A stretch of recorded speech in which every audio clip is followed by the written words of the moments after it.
So I've actually reworked this dashboard. I've already presented this, but there's actually a big difference now. I made so many changes. I made a decision that it's going to be a display. So there's not going to be calculations. There's no copy and pasting. You don't see calculations in this dashboard. All of that is done in LT5. So and that way another dashboard can also connect to LT5, which is the next dashboard, which will run several simulations with up to 40 timelines. So the next dashboard will have 21 different market caps and different fixed month length. So 21 total variations.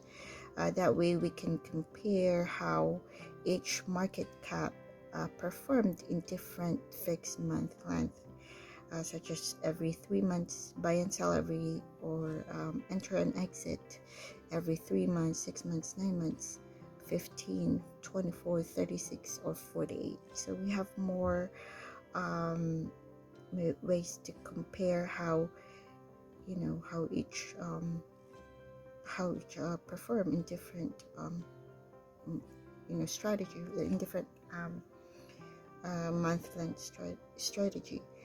So this dashboard actually is able to keep going, so it just doesn't end at one simulation, but you do have to enter like at what simulation number you want it to end.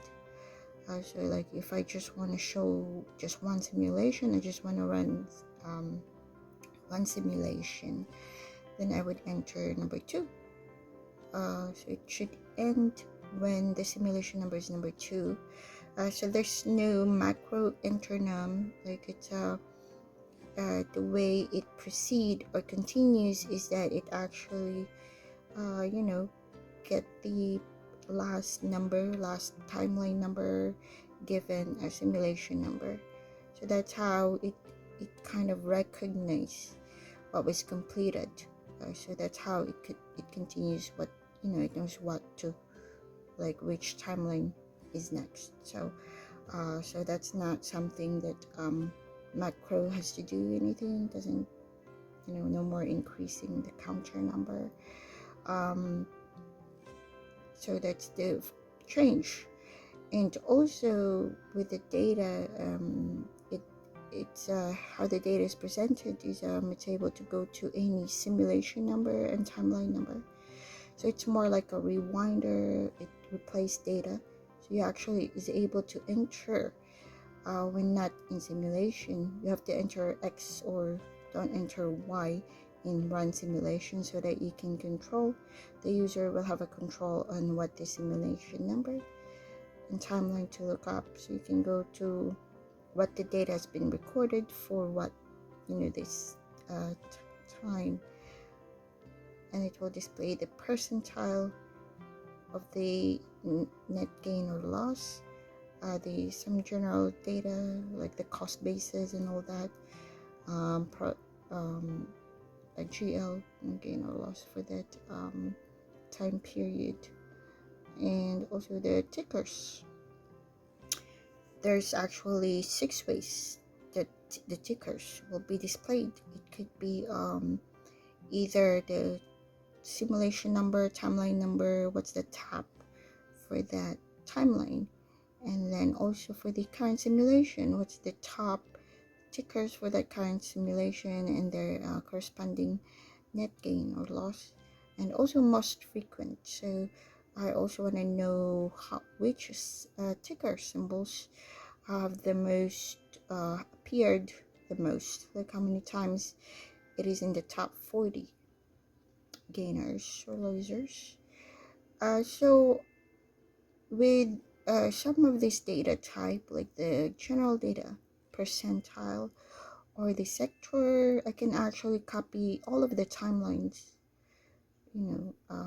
because 11 times 40, so 11 rows times 40 times 21 is less than 10,000, and that's all the rows I want to allocate.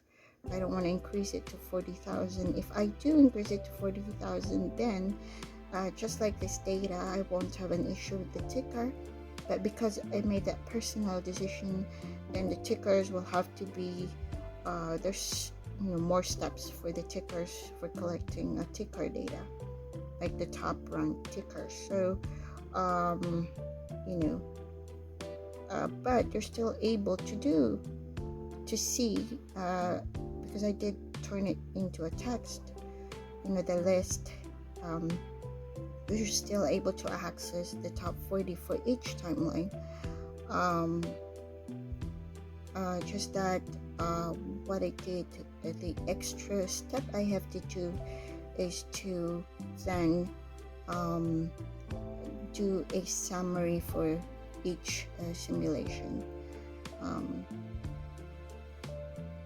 So